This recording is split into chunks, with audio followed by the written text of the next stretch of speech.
Hello and welcome to Drunk on Tea. Today, in another episode of my series where I paint all the models from the Warhammer Quest Darkwater set, I'm painting the last of the main enemies from the set. The Myre Kelpies. These little guys are so fast to paint, they will be on the table in next to no time, so I'm going to show you how to get some variation to the models to make them a bit more interesting while playing the game.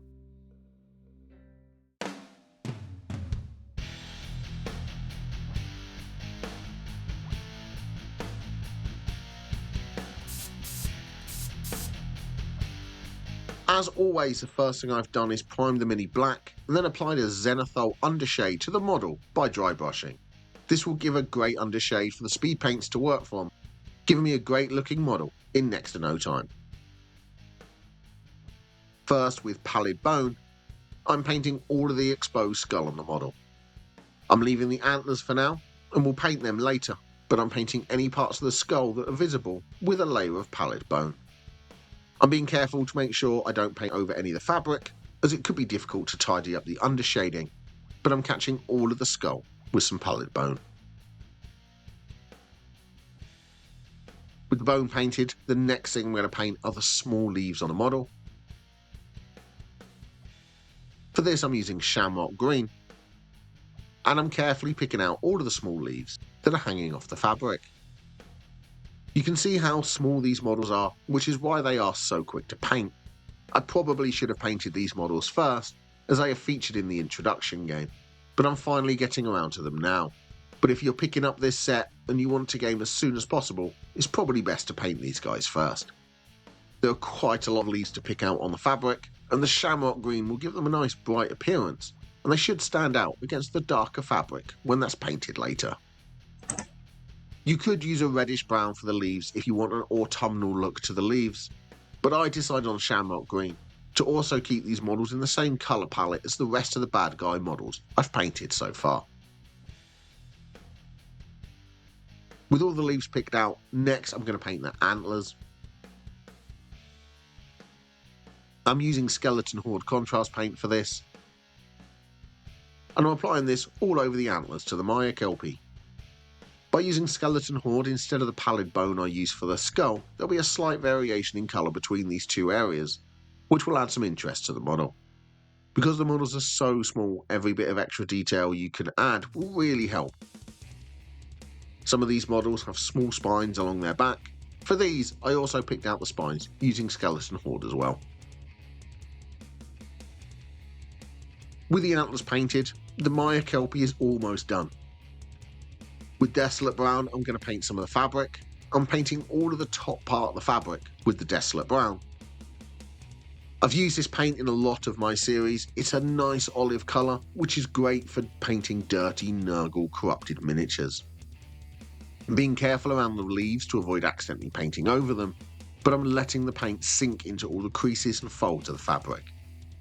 Because of the undershading, the deep creases should be really dark, but the raised areas should let a bit of the white show through the paint, giving a really nice shade and highlight effect in a single coat. When I get to the bottom of the fabric, there's a fold running around the lower part of the model. I'm stopping the Desolate Brown here because I'm going to paint the lower part another colour to add some more interest to the model and also give the model a slightly ethereal sort of look. So I'm making sure I paint all of the upper part of the fabric with Desolate Brown, but leaving a small amount of fabric at the bottom for me to paint in the next step. Speed paints really have been the key to painting this whole set. They've allowed me to paint the models quickly, but because of the undershading, I've kept all of the details to the model. Speed paints are never going to look as good as the traditional method, but the time you can save with them is really valuable, especially if you want to get your models onto the table as quickly as possible, while not letting perfect be the enemy of good. If you're enjoying the video, please press like. If you want more videos, press the subscribe button and ring the notification bell. And if you'd like to support the channel, please become a member by pressing the join button down below or joining me over on Patreon.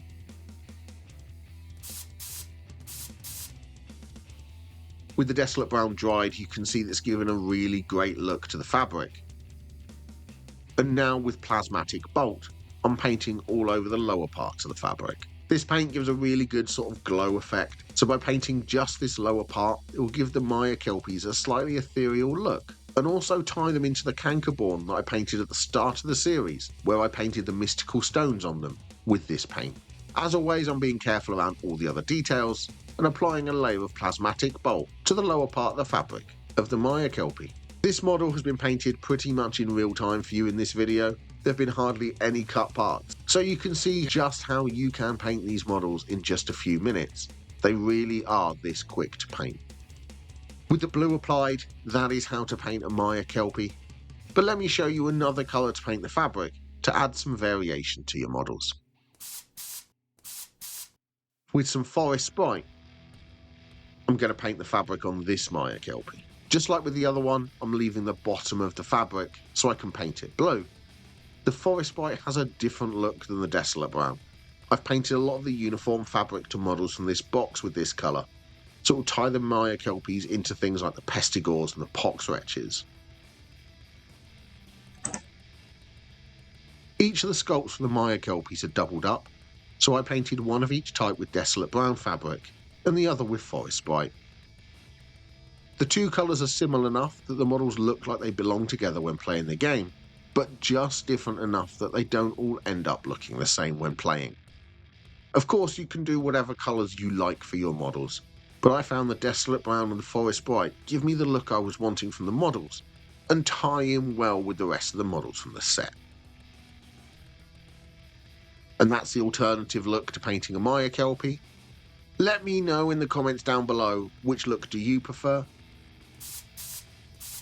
And now that I've finished the bulk of the enemies from the Darkwater set, what boss model, or even hero model, would you like to see me paint next? As always, thank you very much for watching. Please don't forget to like and subscribe to watch me paint the rest of this set and more miniatures from Age of Sigmar, 40k, the Old World, and more. And happy painting!